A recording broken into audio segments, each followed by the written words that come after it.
నేను మొన్నటి వీడియోలో అత్తలెలా ఉండాలి, కోడలెలా ఉండాలి అసలు కామెంట్ చేయండి అని ఒక వీడియో పోస్ట్ చేశాను కదా! ఆ వీడియో కింద మాధవి గారు ఇలా కామెంట్ చేశారండి.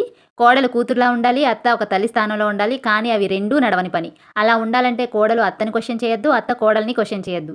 ఇద్దరిలో సర్దుకుపోయే గుణం ఉంటే అత్త తల్లిలా ఉంటుంది, కోడలు బిడ్డలా ఉంటుంది.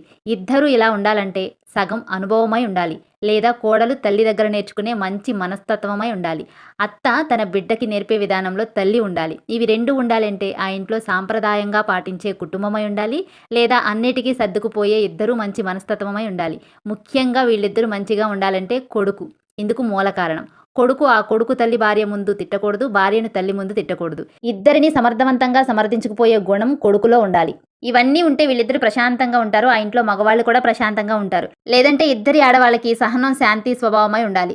ఏ గొడవ ఉండదు. వీళ్ళిద్దరూ ఒకవేళ గొడవ పడ్డప్పుడు ఇందులో మూడో వ్యక్తి అస్సలు వెళ్ళకూడదు. వెళ్ళినా ఇద్దరికీ న్యాయం చెప్పే విధంగా ఉండాలి. లేదా ఇద్దరిలో ఒకరు మౌనం పాటించాలి. వాళ్ళలో ఎవరో ఒకరు ఒక మెట్టు దిగి సర్దుకుపోయే గుణం ఉండాలి. నాకైతే ఈ కామెంట్ బాగా నచ్చిందండి. చాలా బాగా చెప్పారు. Thank you so much.